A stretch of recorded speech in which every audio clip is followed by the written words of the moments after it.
What's up, everyone? What is happening? Okay, so Senator of Massachusetts Elizabeth Warren recently came out and said she wants to get rid of the Electoral College, and she also blames her family for lying to her about being Native American. Okay, so let's go with the Electoral College. This is why it is a bad idea to get rid of the Electoral College. I mean, this is pretty obvious. You could just Google this. You've probably heard this already, people talking about it. It's very simple. New York, California, there's large numbers of people, higher population, all the cities, Chicago, Miami, Houston, Detroit, Baltimore, all the cities across the country.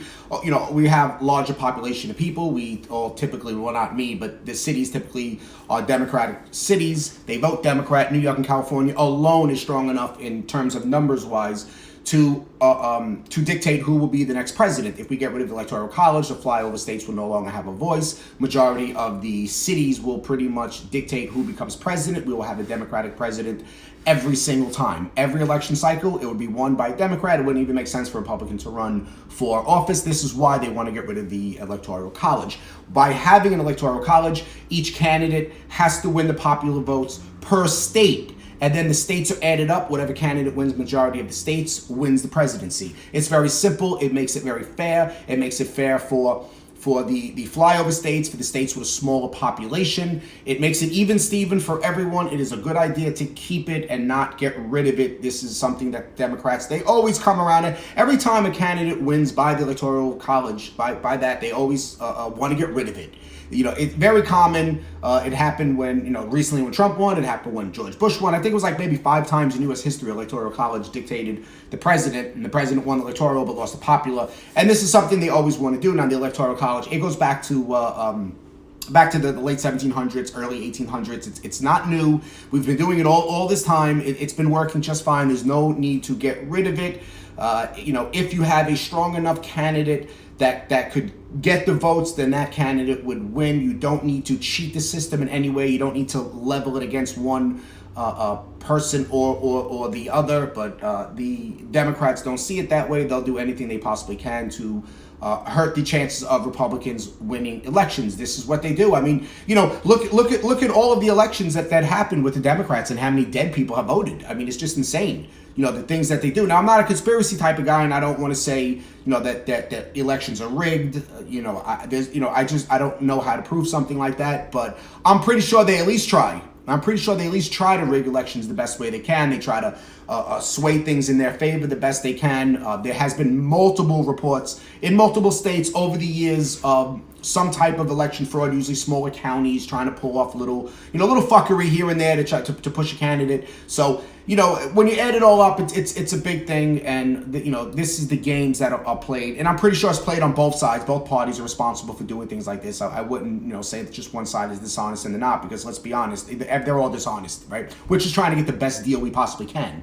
right? All politicians, 100% of the politicians in my book are dishonest. Right, we know that. We're just looking for the one who's, the least dishonest, right? We're just trying to get the best deal we could possibly get. Everything's a trade-off, pretty much. I mean, this is in the words of the economist Thomas Sowell, one of my favorite people to watch speak, and I've just recently started reading some of his books, and yeah, everything is a trade-off. All we're doing is trying to get the best deal possibly, and getting rid of the Electoral College is not a good idea. It will prevent the minority of the states, the minority of the people in the states that vote Republicans from having a voice. Elizabeth Warren thinks it's a good idea because then everyone has a voice and everybody gets, to collectively vote, and now everyone has a voice. And it's like, no, we don't have a voice because Republicans will never win. You have a larger population in the cities than in the small counties and smaller states. The larger cities vote Democrat. The smaller cities and states vote Republican. The countryside of America will never ever win an election. So no, we can't get rid of the Electoral College. It's just, we all won't have a voice. Only Democrats will, and they know this. And you know what? Not only do they know this, but she knows it'll never pass. It's just a Hail Mary pass trying to pander for votes. That's all it really is. Because when you think about it, what is it?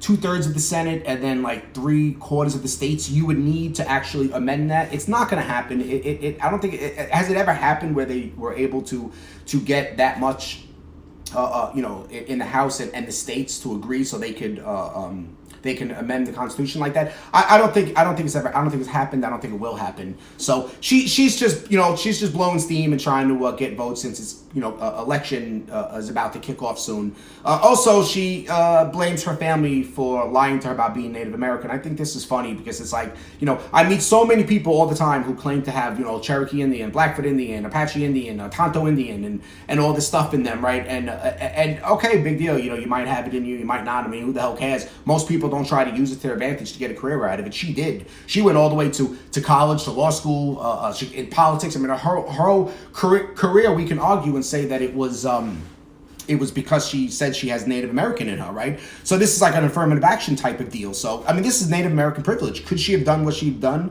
if she didn't say that she was Native American? If she says she's just a regular white woman from America, a regular white American woman, and that's it?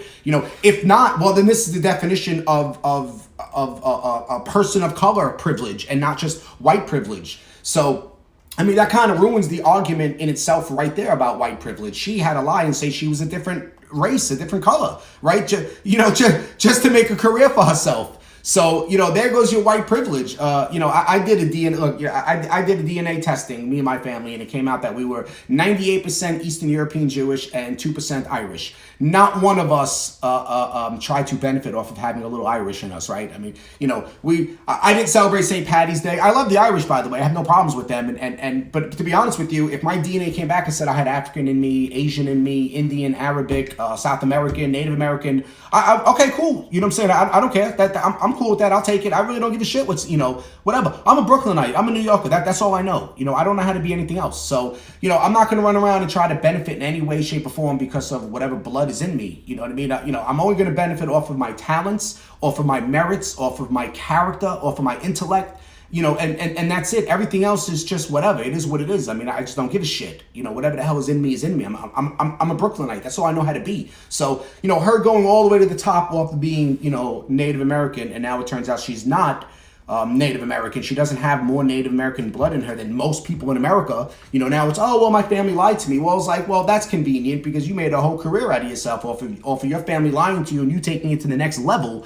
And now you're busted, you're caught out there, and you're blaming your family when you should just take the blame, but you can't take the blame because then that ruins white privilege. So, it's just more fuckery from the Democrats, and I think what we should do, because Elizabeth Warren had like 1 in 1,024th in her or something like that. We should eliminate like 1 in 1,024th of the Electoral College just for her, right? Let's take the same amount of Native American blood that's in her, and that's how much of the Electoral College we should get rid of. You know what that means? That means that like one person in a state. That's like, well, we'll give you one vote, Elizabeth, right? One person who votes Republican will cross it out for you and put Democrat there for that 1 in 1,024th or whatever. Like, get out of here with your nonsense. But she's just pandering for votes. That's all it is. We know that, and if you don't know that, then I don't know what to tell you. Maybe you should vote Democrat and don't come over here on our side. We don't need you. You're not smart enough. So she's falling down in the polls anyway. She was like, came in like, I think they said like she's like 4th up out of the Democrats, and according to polling, who people would rather in office and who they want going to the primaries against Trump. I think Sanders is at top right now. Socialist Sanders, followed by Kamala Harris. And then I don't know who was third. Who was third up? I don't know if it's the wannabe Native American Elizabeth Warren, if she was third or fourth. The Mexican American, Irish American wannabe Beto O'Rourke. I don't know where he pulled up. He's probably somewhere at the bottom. It's just it's a clown show. It's a circus show over there on the left, and that's what we have for this election coming up. And I'm happy. I'm so glad that this is what it is, because it really it almost guarantees Trump into a 2020 victory. Although I don't want to guarantee anything or say that anything is guaranteed. We shouldn't, because and anything could surprise us. I mean, we've seen so many surprises in the past. We shouldn't really be too confident, but. With all probability, I see Trump winning so far. Out of what's in front of us, I see Trump in 2020. He definitely has my vote. Even though my vote won't count with or without an electoral college, because the state of New York will always go to a Democrat. So even if you get rid of the electoral, or even with the electoral that we have now, my voice still won't count for presidency here in New York City, in New York State. It will always, this state is going to any of the Democrats that win the primary, regardless who it is. You can put fucking Mickey Mouse up there to run for president, and Mickey Mouse will win the state of New York as long as Mickey Mouse is a Democrat. Right? That's that. So even with the Electoral College, my voice don't count. Without it, our voices definitely won't count. And this is why we cannot get rid of the Electoral College. So that's all I got for you today. I'm going to get ready to head to work. I'm working nights. It sucks, so I don't sleep. So that's it. Please like, share, comment, subscribe, hit the bell, and I will see you guys next time. Thank you very much.